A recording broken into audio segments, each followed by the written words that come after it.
Today we're going to be making pan au bacon, which is a sourdough bacon bread. My name is Simon Bowden, and I'm a creative director in a small advertising agency in Manhattan. My mother was a great baker, and so I think that kind of got passed down to me.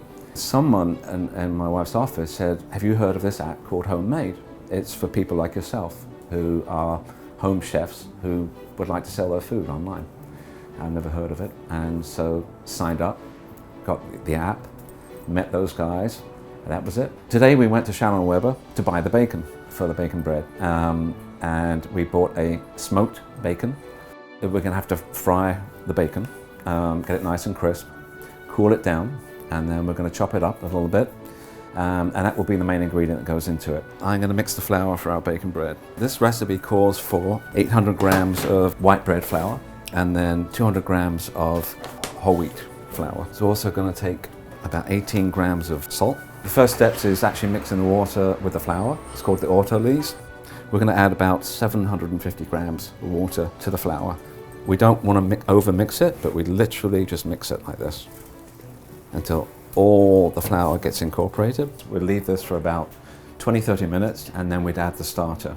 This is my sourdough starter. We're just going to incorporate this a little bit before it goes into the flour. Before we do that though, we are going to put in the salt. Sourdough starter. And now we're going to incorporate the salt and the starter into the dough. We're going to let it sit for about probably 20 minutes or so. And then we're going to put the bacon into the final mixture.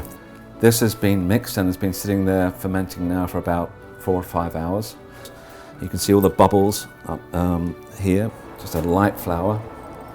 And you do this gently simply because you want to keep all those bubbles in there trapped in the dough. Cut the dough. And it's literally just folding over very gently and folding under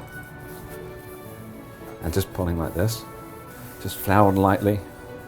We're going to cover those, leave those for about 20 minutes. The dough has had its bench rest for about 20 minutes. So now we're going to do the final shaping.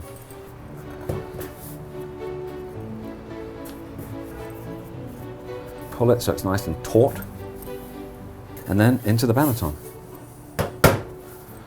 We'll leave these in the bannetons for about an hour and a half to let them rise a little bit, and then we're going to take the bannetons and cover them in plastic bags and actually put them in the refrigerator.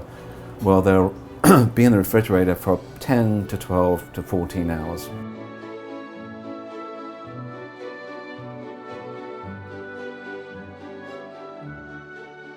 Time has gone off, bread's ready to come out of the oven.